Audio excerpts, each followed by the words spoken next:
Hello बच्चों, let's read the question. The question says that freezing point. Freezing point of solution is smaller than freezing point of a solvent. It is due to ये ऐसा क्यों होता है? जैसे मैं बात करूं वाटर का, तो वाटर जब प्योर फॉर्म में है, ये जब प्योर फॉर्म में होता है तो प्योर फॉर्म में इसका फ्रीजिंग पॉइंट होता है आपके पास कितना, 0 डिग्री सेल्सियस।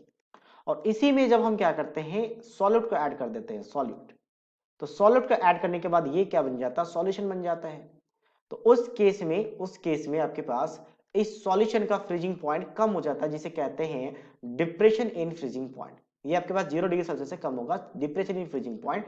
ऐसा क्यों होता है, ये रीजन पूछा गया इस क्वेश्चन में, 4 अलग अलग यहाँ पे ऑप्शन गिवन। तो सबसे पहले हम एक इन जनरल वे में समझ लेते हैं कि ऐसा क्यों होता है। जैसे मैं बात करूं वाटर का, तो वाटर जब प्योर फॉर्म में होता है तो उस टाइम इसको लिक्विड लिखते हैं, यानी प्योर फॉर्म में है ये। और इसका वेपर प्रेशर जब किसके इक्वल हो जाए, vapour pressure of this water liquid is equal to the vapour pressure of this water solid. तो ये वाटर फ्रीज होना स्टार्ट हो जाता है, जिसे कहते हैं vapour pressure of this water liquid is equal to vapour pressure of water solid. तो ये फ्रीज होना स्टार्ट हो जाता है। अब जैसे हम लोग सॉलिड को ऐड करते हैं तो सॉलिड को ऐड करने के बाद सॉल्यूशन बन जाता है।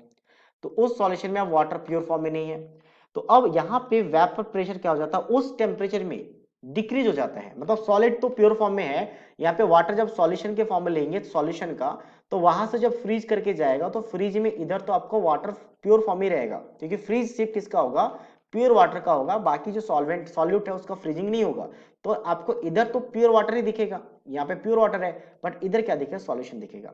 अब यहाँ पे क्या हो चुका है, अमाउंट्स बढ़ चुके हैं, यानी कि पहले सिर्फ, जैसे मान लो सफिक्स की बात कर लेते हैं, यहाँ पे मान लो ये कलर ब्लैक कलर वाले वाटर है, तो पहले सिर्फ वाटर था प्योर फॉर्म में, अब वाटर के साथ साथ यहाँ पे सॉलिड भी आ चुका है। तो अब इसी उस टेम्परेचर में, जिस टेम्परेचर में इक्विलिब्रियम को मेंटेन कर रहा था, जिस टेम्परेचर में इसका वेपर प्रेशर इस सॉलिड के इक्वल आया था, अब उस टेम्परेचर में इस लिक्विड का वेपर प्रेशर, यानी वाटर लिक्विड का जो वेपर प्रेशर होगा, जो सॉल्यूशन फॉर्म है उसका कम हो जाएगा। कम होने की वजह से अब इसको थोड़ा टेम्परेचर को क्या करना पड़ेगा, डिक्रीज करना पड़ेगा, ताकि इसका वेपर प्रेशर इसके इक्वल आ जाए।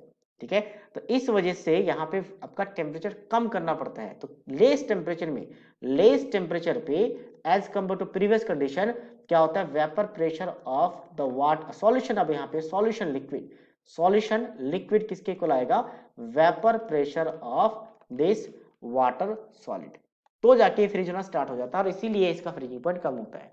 और तो यहां से हम कह सकते हैं कि यहाँ पे क्या हुआ, इसका बेसिकली अगर डेल्टा एस की बात करें तो ये डेल्टा एस इंक्रीज कर जाता है। ठीक है, डेल्टा एस इंक्रीज होने की वजह से अब कम मॉलिक्यूल्स होते हैं जो ऊपर जा पाते हैं, क्योंकि यहाँ पे क्या होता है, इनके बीच में सॉल्यूट और सॉल्वेंट के बीच में इंटरेक्शन स्टार्ट हो जाता है।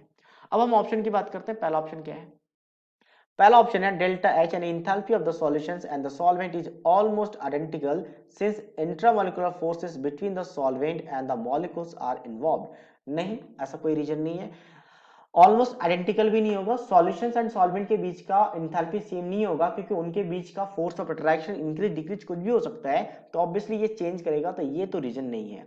नेक्स्ट क्या, delta S of the solution between solution and solid, जब सॉल्यूशन है, ये वाला सॉल्यूशन है, ये वाला सॉल्यूशन और सॉलिड के बीच का जो है is larger than delta S of solvent between solvent and solid, ये solvent and solid, yes that is right. जैसे मैंने कहा कि डेल्टा एस इंक्रीज कर जाता है, तो जब प्योर फॉर्म में था तो उस टाइम क्या लिखेंगे, सॉल्वेंट एंड सॉलिड, और जब सॉल्यूशन फॉर्म में है तो solution and solid, solution and solid, तो इस केस में डेल्टा एस इंक्रीज कर जाता है, और इसीलिए फ्रीजिंग पॉइंट डिप्रेस कर जाता है, क्योंकि वहां पे इसका टेम्परेचर थोड़ा डिक्रीज करके वेपर प्रेशर को इक्वेट किया जाता है। तो दैट मींस ऑप्शन बी क्या है, करेक्ट है।